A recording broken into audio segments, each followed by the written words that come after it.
বিশ্বনবী সাল্লাল্লাহু আলাইহি ওয়াসাল্লাম স্বপ্ন দেখলেন, বিশ্বনবী দুধ খাচ্ছেন, আঙ্গুলের ভেতর দিয়ে ফাঁক দিয়ে দুধ বের হয়, বিশ্বনবী দুধ খাচ্ছেন। খেতে খেতে একটু দুধ আঙ্গুলে লেগে আছে, এই আঙ্গুলটা কারো মুখে না দিয়ে বিশ্বনবী সাল্লাল্লাহু আলাইহি ওয়াসাল্লাম ওমর ফারুকের মুখের ভেতরে ঢুকাই দিলেন। অতিরিক্ত দুধটা ওমর ফারুক খেলেন। সাহাবারা বললেন, মাযা আওয়ালতা বিহি ইয়া রাসূলুল্লাহ, হে আল্লাহর রাসূল, এই স্বপ্ন দিয়ে কি বুঝালেন, বুঝলাম না। বিশ্বনবী সাল্লাল্লাহু আলাইহি ওয়াসাল্লাম বললেন, আওয়ালতু বিহি আল ইলম, এটা দিয়ে আমি জ্ঞান বুঝিয়েছি, কারণ অতিরিক্ত দুধের অংশটা আমি কাউরে না দিয়ে ওমরকে দিয়েছি, তার মানে ওমরের জ্ঞানের কোনো তুলনা হয় না। এজন্য স্বপ্নে যদি কেউ দেখেন আপনি দুধ পান করছেন, এটা প্রমাণ করে আল্লাহ তাআলা আপনাকে দ্বীনের জ্ঞান দান করবে। আবার বিশ্বনবী সাল্লাল্লাহু আলাইহি ওয়াসাল্লাম আবার আরেক রাতে স্বপ্ন দেখলেন, সাহাবারা লাইন ধরে বিশ্বনবীর সামনে দাঁড়ানো, কোন সাহাবার জামা নাভি পর্যন্ত, কোন সাহাবার জামা হাঁটু পর্যন্ত, কোন সাহাবার জামা টাকনু পর্যন্ত, কোন সাহাবার জামা আরো ছোট, কিন্তু ওমরে ফারুকের জামা বিশ্বনবী দেখলেন এত বড়, টেনে হিচড়ে হিচড়ে বিশ্বনবীর সাথে চলছে। সুবহানাল্লাহ পড়বেন না? সাহাবারা বললেন, মাযা ওয়ালতা বিহি ইয়া রাসূলুল্লাহ, হে আল্লাহর রাসূল, এটা দিয়ে আপনি কি বুঝাতে চাইলেন? বিশ্বনবী বললেন, আউয়ালতু বিহি আত-তাকওয়া, এটা দ্বারা আমি দ্বীন, দ্বীনদারি বোঝালাম, তাকওয়া বোঝালাম। সুবহানাল্লাহ পড়েন। বিশ্বনবী দেখলেন কোন সাহাবার জামা এতটুকু, কোন সাহাবার জামা এত লম্বা, কোন সাহাবার জামা পা পর্যন্ত লম্বা। আর সাইয়েদনা ওমর ফারুককে দেখলেন ওনার জামা এত লম্বা, ওমর ফারুক টেনে হিচড়ে জামা নিয়ে চলতেছে। বিশ্বনবী বুঝাতে চাইলেন, ওমরের যেহেতু জামা লম্বা, ওমরের ভেতরে আল্লাহর ভয়, দ্বীনদারিও খুব বেশি। চিল্লায় বলেন ঠিক কিনা? জ্ঞানও দিয়েছেন, আবার দ্বীনদারিও দিয়েছেন। এই দুইটা জিনিস যদি থাকে, এই পৃথিবীতে তাকে সফল রাষ্ট্রনায়ক বানায় দেয় কে?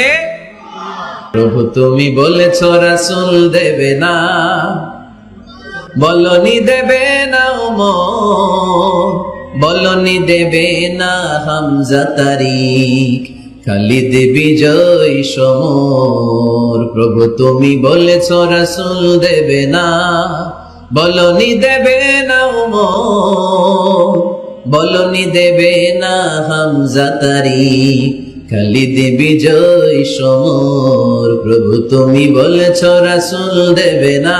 আল্লাহু আকবার। একটা ওমর দরকার। কয়জন দরকার? কয়জন দরকার? এই পুরা উম্মাহ, মুসলিম উম্মার মধ্যে ওনার পজিশন নাম্বার 3। ওমর ফারুকের পজিশন নাম্বার 1 নম্বর পজিশন বিশ্বনবীর সাল্লাল্লাহু আলাইহি ওয়াসাল্লাম। দ্বিতীয় পজিশন আবু বকর। আর 3 নম্বর পজিশন, সুবহানাল্লাহ পড়বেন না? আশারাতুল মুবাশশিরিনা বিল জান্নাহ, জান্নাতের সুসংবাদ প্রাপ্ত অনেক সাহাবার কথা হাদিসে পাওয়া যায়, কিন্তু এক হাদিসে আল্লাহ রাসূল সাল্লাল্লাহু আলাইহি ওয়াসাল্লাম 10 জন সাহাবীর কথা বলেছেন। ওই 10 জনের ভেতরে সাইয়েদনা ওমর ফারুক আছে না নাই? আবার ওমর ফারুক ছিলেন বিশ্বনবীর শ্বশুর। সাইয়েদনা ওমর ফারুকের কন্যা হাফসা রাদিয়াল্লাহু তাআলা আনহাকে বিশ্বনবী বিয়ে করে ওমর ফারুকের জামাই হয়েছে, আর ওমর ফারুককে বিশ্বনবী শ্বশুর বানিয়েছে। সুবহানাল্লাহ পড়েন। আগে জানতেন এটা? ওমর ফারুক রাদিয়াল্লাহু তাআলা আনহু যে বিশ্বনবীর শ্বশুর ছিল, এটা আজকে প্রথম জানলেন। কে কে দেখি? দেখছেন? অনেকেই জানে না। মাশাআল্লাহ, হাত নামান, আমরা জেনে নিব, জানতে কোনো সমস্যা নাই। বাঁচতে হলে জানতে হবে। বাঁচতে হলে কি করতে হবে? জানতে হবে।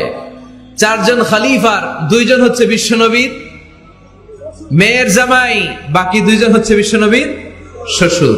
সাইয়েদনা উসমান রাদিয়াল্লাহু তাআলা আনহুর কাছে বিশ্বনবী সাল্লাল্লাহু আলাইহি ওয়াসাল্লাম 2 কন্যাকে বিয়ে দিয়েছেন। বিশ্বনবী সাল্লাল্লাহু আলাইহি ওয়াসাল্লামের মোট কন্যা 4 জন।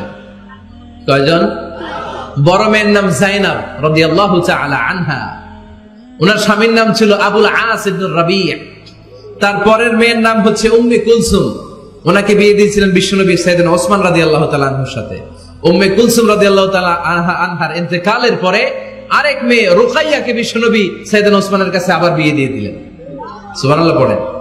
আর সবচেয়ে ছোট্ট কন্যা ফাতেমা রাদিয়াল্লাহু তাআলা আনহাকে বিয়ে দিয়ে দিলেন নিজের চাচাতো ভাই সাইয়েদনা আলী রাদিয়াল্লাহু তাআলা আনহুর সাথে। তার মানে সাইয়েদনা ওসমান আর সাইয়েদনা আলী ছিল বিশ্বনবীর মেয়ের জামাই, ঠিক কিনা?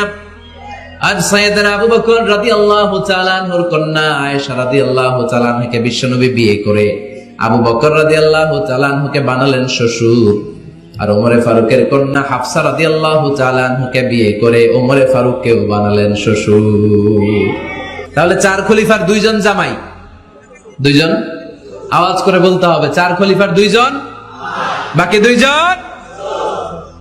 উমরে ফারুক রাদিয়াল্লাহু তাআলা আনহুকে আল্লাহ তাআলা জ্ঞানও দিয়েছেন, আবার প্রজ্ঞাও দিয়েছেন। জ্ঞান আর আল্লাহর ভয়, তাকওয়া। আমার প্রিয় ভাইরা, কোন ব্যক্তিকে যদি আল্লাহ তাআলা জ্ঞান দেয়, আবার যদি তাকওয়ার গুণ দেয়, জ্ঞানও আছে আবার আল্লাহর ভয়ও আছে, এই লোকের কেউ থামায় রাখতে পারবে না। এরা কেউ থামায় রাখতে পারে না, সে গোটা বিশ্ব জয় করবে। সাইয়েদনা ওমরে ফারুককে আল্লাহ তাআলা জ্ঞানও দিয়েছেন, আবার তাকওয়াও দিয়েছেন। সুবহানাল্লাহ বলেন। আবার এই পৃথিবীর বুকে যত নারীরা জান্নাতে যাবে, সব নারীদের সর্দারিনী হবে সাইয়্যিদাতুনা ফাতিমা রাদিয়াল্লাহু তাআলা আনহা। এই দুনিয়াতে যত যুবকরা জান্নাতে যাবে, তাদের সর্দার হবে সাইয়েদনা হাসান আর হুসাইন রাদিয়াল্লাহু তাআলা আনহুমা। আর এই দুনিয়ার বুকে যত বয়স্ক মানুষেরা জান্নাতে ঢুকবে, তাদের নেতৃত্ব দিবেন সাইয়েদনা আবু বকর আর সাইয়েদনা ওমর। বয়স্ক যারা আছেন, আপনাদের নেতৃত্ব দিবে কে? সাইয়েদনা আবু বকর, সাইয়েদনা ওমর। আর ইয়াং যারা তোমরা এসেছো, তোমরা যখন জান্নাতে ঢুকবে, তোমাদের লিডারশিপ নিবে কে? হাসান আর হুসাইন রাদিয়াল্লাহু তাআলা আনহুমা। আর নারীরা যারা জান্নাতে প্রবেশ করবে, এই নারীদের নেতৃত্ব দিবে বিশ্বনবীর কলিজার টুকরা, নয়নের পুটুলি সাইয়্যিদাতুনা ফাতিমা রাদিয়াল্লাহু তাআলা আনহা। সুবহানাল্লাহ পড়বেন না? ওমরে Farooq, the super hero of Muslim উম্মাহ। আমরা কাদেরকে সুপার হিরো বানায় রাখছি আমরা জানি না। এই নায়ক নায়িকা, গায়ক গায়িকা, মডেলরা, চোখ ধাঁধানো গ্ল্যামার নিয়ে যারা চলে, এরা আমাদের মডেল নয়। আমাদের মডেল সাইয়েদনা ওমরে ফারুক। ঠিক কিনা? ঠিক কিনা? আল্লাহর হাবিব সাল্লাল্লাহু আলাইহি ওয়াসাল্লাম বলেছেন, তোমরা যদি উহুদ পাহাড় সমপরিমাণ স্বর্ণ যদি আল্লাহর রাস্তায় দান করে দাও, আমার সাহাবারা যে 1 মুঠ দান করেছিল, 1 মুঠ দানের সমান হবে না। এজন্য খবরদার, লা তাসুব্বু আসহাবি, আমার সাহাবাদেরকে গালি দিও না। কারণ আমার সাহাবাদের যুগ হচ্ছে শ্রেষ্ঠ যুগ, তাবেঈদের যুগ, আমার নবীর যুগ। আমার নবীর যুগ সবচাইতে শ্রেষ্ঠ যুগ। নাকি এখন যে বিজ্ঞানের উৎকর্ষতার যুগ, আমাদের রকেট আছে, রকেট লঞ্চার আছে, ব্যালিস্টিক ক্ষেপণাস্ত্র আছে, আমরা বঙ্গবন্ধু স্যাটেলাইট আকাশে পাঠিয়েছি, গোটা বিশ্বকে আমরা চোখ ধাঁধানো অনেক কিছু দিয়েছি। তাই বলে কি আমাদের যুগ শ্রেষ্ঠ যুগ? কথা বলেন। খায়রুল কুরুনি কারনি, আল্লাহর হাবিব সাল্লাল্লাহু আলাইহি ওয়াসাল্লাম বললেন, আমার যুগ শ্রেষ্ঠ যুগ। সুম্মাল্লাযীনা ইয়ালুনাহুম, এরপর আমার সাহাবীদের যুগ শ্রেষ্ঠ যুগ। সুম্মাল্লাযীনা ইয়ালুনাহুম, এরপর আমার তাবেঈদের যুগ শ্রেষ্ঠ যুগ। ঠিক কি না? তাহলে শ্রেষ্ঠত্বের মানদণ্ডে ওনারা উত্তীর্ণ। রাদিয়াল্লাহু আনহুম ওয়া রাদু আন, আল্লাহও তাদের উপর সন্তুষ্ট, সাহাবাদের উপর। আবার সাহাবারাও আল্লাহর উপর সন্তুষ্ট পড়েন। সুবহানাল্লাহ।